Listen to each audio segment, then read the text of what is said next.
Hi everybody, this is Scott with Applied CAX. Today we're going to look at a mistake that I made in modeling this hex head bolt and how to fix it rather simply. I know you're looking at this hex head bolt going, but Scott, that's a perfect specimen of a hex head bolt if I've ever seen one. What could possibly be wrong? Well, I made the bolt axis along the y-axis instead of the z-axis, which it needs to be per company standard and NX reuse library best practices. I've got a little bit of work I've done here, only 8 steps, not a whole lot, but the method I'm going to show you here will get it fixed in far less time than it took me to create this model in the first place.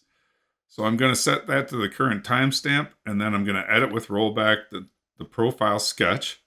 I'm going to go ahead and use the reattach button to reattach the sketch to the ZY plane, which is where it should be. It's going to bark at me saying the horizontal reference is normal to the new plane. That's all right.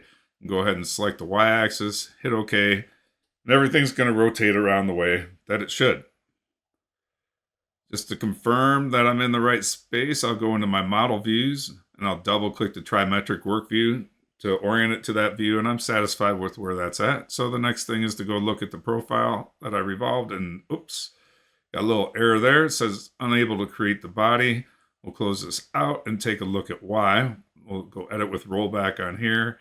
We'll look at the axis, and we see that it's around the y-axis, so it can't rotate that around the y-axis. So I need to set it to the z-axis, and I'll hit the OK button. Now we're going to take a look at the top edge break, which is going to put the chamfer along the top edge of this part. First, we'll switch to wireframe so we can actually see that sketch when we turn it on. It's just that little sliver there up at the top, and we'll be spinning that around the bolt axis to trim off that top edge. And so we're going to set the current feature to be the top edge break revolve. And when we do that, we get another error saying that it can't perform the task because the tool and target do not form a complete intersection. So we will edit with rollback the revolve, examine the axis, see that it's on the y-axis again, and we'll select the z-axis again. And now the feature will update as intended. Next, we'll set the hex head sketch to be the current feature. That is not going to create anything if we extrude it along the z-axis. And when we set the extrude hex head subtract to be the current feature, we get another error. So we'll look at the sketch and go in and fix this using our newfound friend reattach.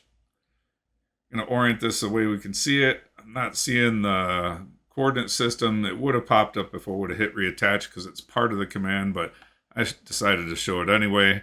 And I'll just select that plane there and press the OK button. Now I'll hit the finish sketch, and the hex head subtract extrude will rebuild properly. I'll set the part to the end of the part history, go in and do a little bit of cleanup, hide some lines in the coordinate system, close that out, and go set the display back to be shaded.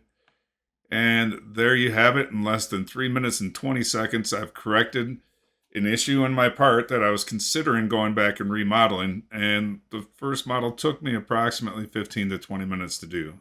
So that's quite a time saver over starting the model over from scratch just because I found an issue in the very first step of the part.